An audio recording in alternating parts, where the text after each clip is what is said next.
اول حق زما د بچو دی. که چیرې پښتانه نن هم خپل وسایل وګټي، زه په یقین سره درته وایم چې دوی به د دغې نیستۍ د ضلالت نه ووځي. او دومه خبره ستا د خاورې بدامني ده، ترهاګري ده، جنګونه دي. ما ته د دغې کام یوه جرګه یوه جلسه داسې راوښایي چې زما د کان سپینګیري او مشران سره راجمع شوي وي او یو چاته یې ټرینینګ ورکړی وي چې ته جنګونه وکړه، یو چاته یې اسلحې ورکړې وي، یو چاته یې پیسې ورکړې وي. نشته داسې مولوي صاحب. دا کرنیل امام وایي چې ما ورکړي دي ټرینینګونه او زه یې ورکوم. دا تر جرنیل حمید ګله پورې دا خلک خپل مني. زما د کام بېوسي ده، هغه کور ته اوړه نشي راوړلی، نو دومره غټ خیمونه به دی څنګه وکړي؟ ورور زما ولسونه کلیوال ولسونو ته چې اوس هم ووایې چې چچنیا په کوم طرف ته، والله که په دې درته څه کړي چې هغې ته ده که هغې ته ده. دا ستا جي ایچ کیو ته معلومه وه، دا ستا د پالیسیو لاندې دا راغلي دي، دا ستا د ډالري پالیسیو لاندې راغلي دي. دا هر څه چې کېدل په دې کې وینه د چا تویه شوله. هر کله چې مروت راجمع کېږئ، شاه حسن خیل چې درنه هېر نه شي، یو نیم سل کسان یې په یوه وینه ورتویې کړې وې.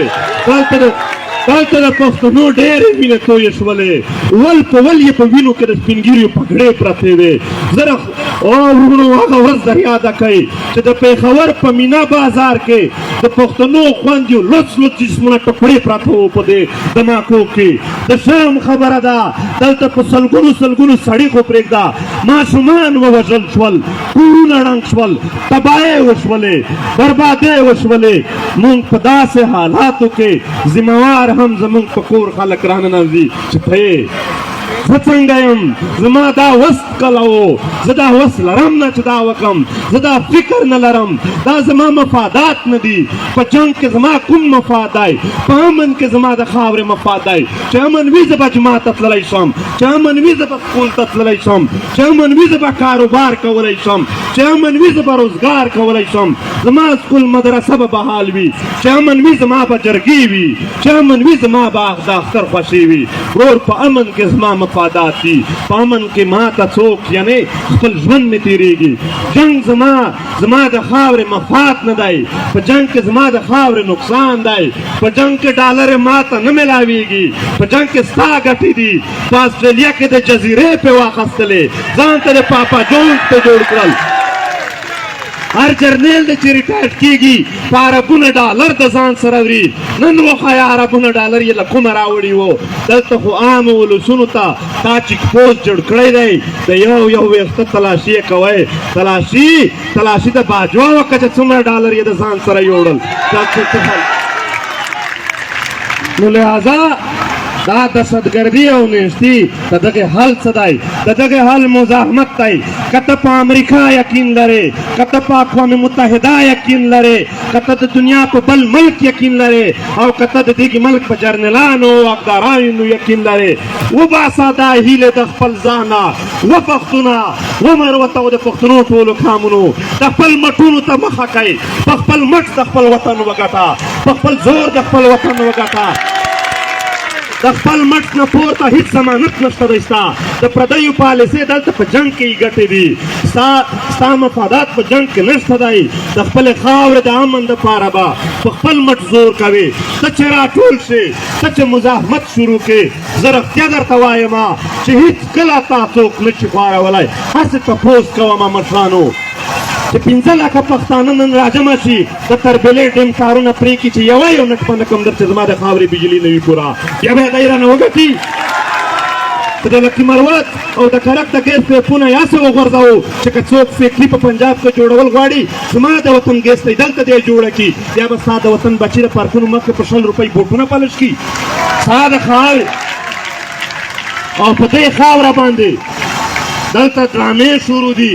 کله د طالب په نامه خلک کور ته راننوځي، کله د فوجي په نامه باندې، کله د اپریشن په نامه باندې. واضحه دیوار وي. انعام خان د لکي مروت خبره وکړه چې اپریشن ته نه پرېږدو او دهشتګردي ته نه پرېږدو. واضحه دیوار وي چې زما کور ته د وطن کور ته ته ورننوځې، ستا کیلو ته به دا خلک درننوځي، ستا کیلو ته به دا خلک درننوځي. دا نشي کېدلی. دا نشي کېدلی چې پالیسي باید GHQ جوړوي او غمونه او دردونه به زما د وطن بړ بړ پښتانه خوري. دا نشي کېدلی چې وینه به زما د وطن تویېږي.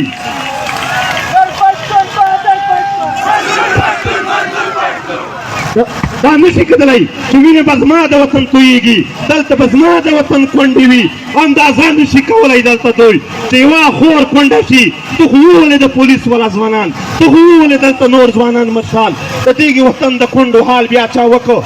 اندازه درته لګېږي چې یو ځوانه کونډه چې پاتې شي د هغې ژوند نور څه پاتې شي. هغه ماشومان چې په ماشوموالي یتیمان شي دیک ته مرګ د هر مرګ وي خو په وینو دی دلته خو ماشومان یې او زنانه یې پرې مخونه ویني. خدای پاک یقینا د مرګ ورځ مقرره کړې ده خو چې په ظلم جبر مرګ شي خدای کله هم د اجازت نه لري کړی چې هغه معاف کړه. درته وایي چې هغه خلاف مزاحمت وکړه نو حل یې مزاحمت دی. او مزاحمت چې کوو مزاحمت دا اوس ډېر لوی قوتونه دي. د دغه مخه په یو سیمه موږ نشو نیولی، په یو قبیله یې نشو نیولی. یو مخصوص ګوند یا تنظیم دا وس نه لري. دا به باسیت کام ټول راباسو، ورته راټولېږو به، ورته غټېږو به، ورته مضبوطېږو به او اوس به یې په دمارې سورېږو چې بند کړو نور.